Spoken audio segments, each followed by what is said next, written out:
ஆண்டவராகிய இயேசு கிறிஸ்துவின் நாமத்தினாலே உங்கள் அனைவருக்கும் எங்களுடைய அன்பின் வாழ்த்துக்கள். இந்த ஏப்ரல் மாதம் 21ஆம் தேதி திங்கட்கிழமை காலையிலே இந்த வார்த்தையை கேட்டுக்கொண்டிருக்கக்கூடிய நீங்கள் மெய்யாகவே ஆசீர்வதிக்கப்பட்டவர்கள். இந்த நாளிலும் உங்கள் வாழ்வில் நிறைவேற வேண்டிய நன்மைகள், உங்களுக்கு கிடைக்க வேண்டிய தரமான ஆசீர்வாதங்கள், நீங்கள் காண வேண்டிய அற்புதங்களுக்காக உங்களுக்காக விசேஷமாக நாங்கள் ஜெபிக்கவிருக்கின்றோம்.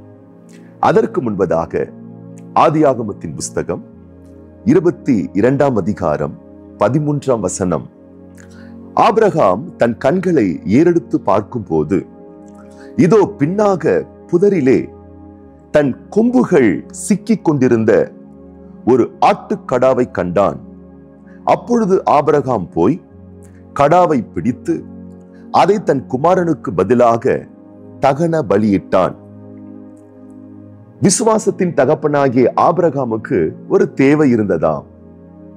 தன் குமாரனாகிய ஈசாக்குக்கு பதிலாக பலி பொருளாக பலி செலுத்துவதற்கு ஒரு ஆடு அவனுக்கு தேவைப்பட்டதாம். அந்த ஆடு தேவைப்படுகிற சூழ்நிலையிலே ஆபிரகாம் அது எனக்கு எப்படி கிடைக்கப்படும் என்று யோசித்துக் கொண்டிருந்தான்.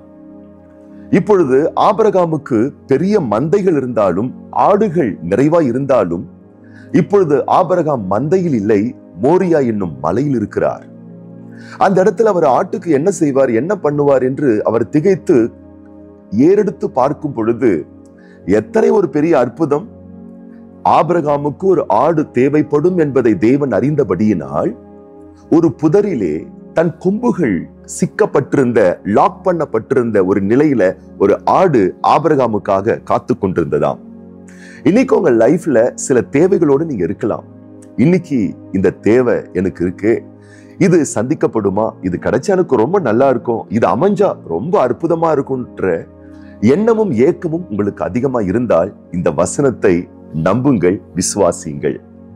ஆபிரகாமுக்கு செய்த தேவன் உங்களுக்கும் இந்த நாளில் செய்ய மிக மிக வல்லவராக இருக்கின்றார். உங்க ஆசீர்வாதம் எல்லாம் ஏதோ ஒரு இடத்துல லாக் பண்ணப்பட்டிருக்குங்க. உங்களுக்கு கிடைக்க வேண்டிய நன்மைகள், தானங்கள், மிகப்பெரிய வரவுகள், ஆச்சரியமாய் உங்களுக்கு வர வேண்டிய செல்வ வளன்கள்லாம் ஆடு முள் புதர்ல சிக்கினா மாதிரி அது எங்கேயோ போயிட்டு லாக் ஆயிட்டு இருக்கு. லாக் ஆனதுன்னு நீங்க வருத்தப்படாதீங்க. ஒருவரும் பூட்டக்கூடாத அளவுக்கு திறக்கிற ஒரு தேவனை நீங்கள் நம்புகிறீர்கள்.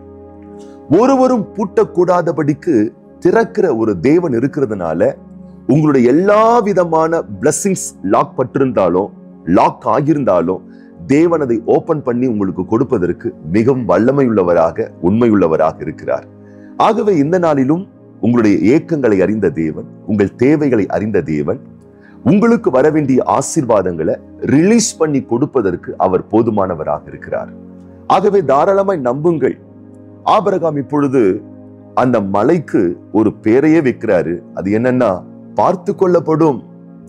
தேவன் அங்கே ஆபிரகாமுக்கு யெகோவா ஈரேவாக தன்னை விளங்க பண்ணுகிறார், வெளிப்படுத்துகிறார். இன்றைக்கு பலரகமான தேவைகளில் நீங்கள் இருப்பீர்களேயானால் நம்புங்கள், நீங்கள் ஆராதிக்கிற, நாம் நம்புகிற தேவன் நமக்கு யெகோவா ஈரேவாக இருப்பார். அதே மலையில் தான் ஆபிரகாம் ரொம்ப நேரமா நிக்கிறார், ரொம்ப நேரமா இருந்துகிட்டு இருக்கார். அந்த ஆடும் ரொம்ப நேரமா இருந்துகிட்டு இருக்குங்க. ஆனா பாருங்களேன், என்ன ஒரு ஆச்சரியம்! இது வரைக்கும் அந்த ஆடினுடைய சத்தம் ஆபிரகாமுக்கு கேட்கவே இல்லை. ஒருவேளை நீங்க எங்க இருக்கீங்களோ உங்களுக்கு அருகாமையில் தான் உங்கள் ஆசீர்வாதங்களும் இருக்கிறது. அது லாக் பண்ணப்பட்டிருக்கு. அதனுடைய ரிலீஸ் பண்ணக்கூடிய சூழ்நிலைகள் உங்களுக்கு தெரியாம இருக்கலாம். ஆனால் அதை மீட்டெடுத்து மீண்டும் உங்களுக்கு கொடுப்பதற்கு யெகோவா ஈரே தேவன் போதுமானவராக இருக்கிறார். ஆகவே வார்த்தையை நம்புங்கள். நம்பிக்கையோடு இந்த நாளிலே உங்கள் காரியங்களை செயல்படுத்துங்கள்.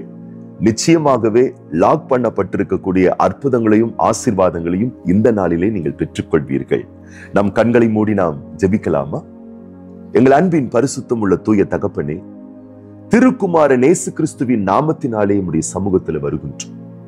இந்த 21ஆம் தேதி ஏப்ரல் மாதம் இந்த திங்கட்கிழமை இந்த காலையிலே இன்றைய நாளில் எனக்கு நடக்க வேண்டிய நன்மைகள் நடக்க வேண்டும் என்ற எதிர்பார்ப்போடு, ஏக்க பெருமூச்சோடு என்னோடு கூட சேர்ந்து இணைந்து ஜெபிக்கிற ஒவ்வொரு அன்பான தேவ பிள்ளைகளுக்காக நான் ஜெபிக்கின்றேன் ஐயா. ஒரு மனதோடு உடைய சமூகத்திலே, சன்னிதானத்திலே இந்த காலை வேளையிலே நாங்கள் நெருங்கி வருகிறோம். ஆண்டவரே, ஆபிரகாமுக்கு அற்புதத்தை செய்திரே. அவனுக்கு கிடைக்க வேண்டிய ஆசீர்வாதம் ஓரிடத்திலே லாக் பண்ணப்பட்டிருந்தது. அதை ரிலீஸ் பண்ணி ஆபிரகாமுக்கு நீர் கொடுத்தீரே. அதுபோலவே இன்றைக்கும் உடைய பிள்ளைகள் எதிர்பார்த்து கொண்டிருக்கக்கூடிய ஆசீர்வாதம் ஏதோ ஒரு இடத்திலே லாக் பண்ணப்பட்டிருக்கு. ஒருவரும் பூட்டக்கூடாதபடிக்கு திறக்கிற தேவனாகிய கர்த்தர் இன்றைய நாளிலே உம்முடைய பிள்ளைகளுடைய ஆசீர்வாதங்களை திறந்து நீர் கொடுப்பீராக.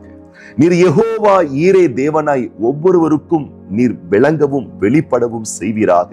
இன்றைய நல்வாழ்வுக்கு வேண்டிய நன்மைகளையும் அற்புதங்களையும் ஆசீர்வாதங்களையும் உடைய பிள்ளைகள் பெற்று அனுபவிக்கும்படி கர்த்தருடைய நாமத்தினாலே இந்த வார்த்தை கேட்கிற என்னோடு ஜெபிக்கிற ஒவ்வொரு பிள்ளைகளை நான் வாழ்த்துகிறேன், ஆசீர்வதிக்கிறேன். தேவனே, அற்புதங்களை செய்வீராக. இந்த நாளிலும் பார்த்து கொள்வீராக, ஆச்சரியமாக நடத்துவீராக.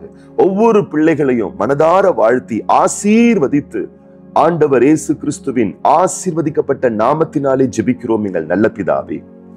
ஆமேன், ஆமேன், ஆமேன். அன்பானவர்களே, இந்த நாளிலே இந்த வார்த்தையின் அடிப்படையிலே நம்பிக்கையோடு முன்னேறி செல்லுங்கள். உங்களுடைய நன்மைகளை, அற்புதங்களை இந்த நாளிலே நீங்கள் பெற்றுக்கொள்வீர்கள். நீங்க ரொம்ப நல்லா இருப்பீங்க. நாளை காலை இதே வேளையில் நாம் மீண்டும் சந்திப்போம்.